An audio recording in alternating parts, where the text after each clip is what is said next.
ആയിരം കണ്ണുകളുമായി കാത്തിരുന്നു ഞാൻ നിന്നെ. ചങ്ങനാശ്ശേരിയിൽ കട ഉദ്ഘാടനത്തിനെത്തിയ രേണുസുധി മധുരമായി പാടുകയാണ്. അത് വെറുമൊരു പാട്ടല്ല, മധുരമായൊരു പ്രതികാരം കൂടിയാണെന്ന് സോഷ്യൽ മീഡിയ.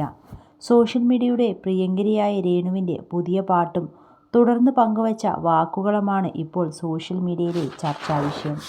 ഉദ്ഘാടന ചടങ്ങിനോടനുബന്ധിച്ച് രേണു പാടിയ ആയിരം കണ്ണുമായി എന്ന പാട്ടിന് നിറഞ്ഞ കയ്യടിയാണ് സോഷ്യൽ മീഡിയ നൽകുന്നത്. എന്നാൽ തൊട്ടുപിന്നാലെ രേണു നടത്തിയ പ്രസംഗം മധുരമായൊരു പ്രതികാരത്തിൻ്റെ കഥയുമുണ്ട്.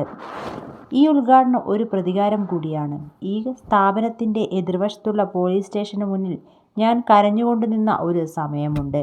ഞാൻ കരഞ്ഞുകൊണ്ട് നിൽക്കുമ്പോൾ നിങ്ങളിൽ പലരും ഉണ്ടായിരുന്നു അന്നവിടെ.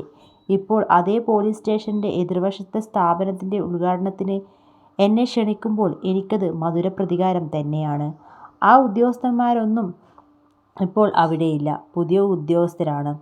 അവരെയല്ല ഞാൻ പറയുന്നത്, നല്ല ഉദ്യോഗസ്ഥരുമുണ്ട്. എന്നാൽ അന്ന് അങ്ങനെയല്ലായിരുന്നുവെന്ന് രേണു പറയുകയാണ്.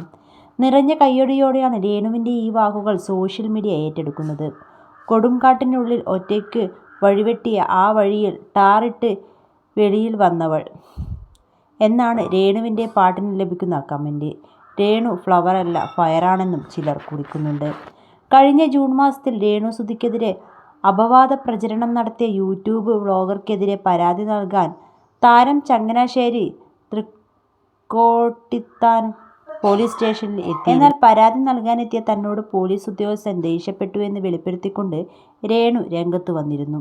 പോലീസുകാർ അപമര്യാദയായി പെരുമാറിയെന്നും ആർക്കെതിരെയാണോ പരാതി പറഞ്ഞത് അവരെ ന്യായീകരിച്ചെന്നും രേണുസുധി ആരോപിച്ചു.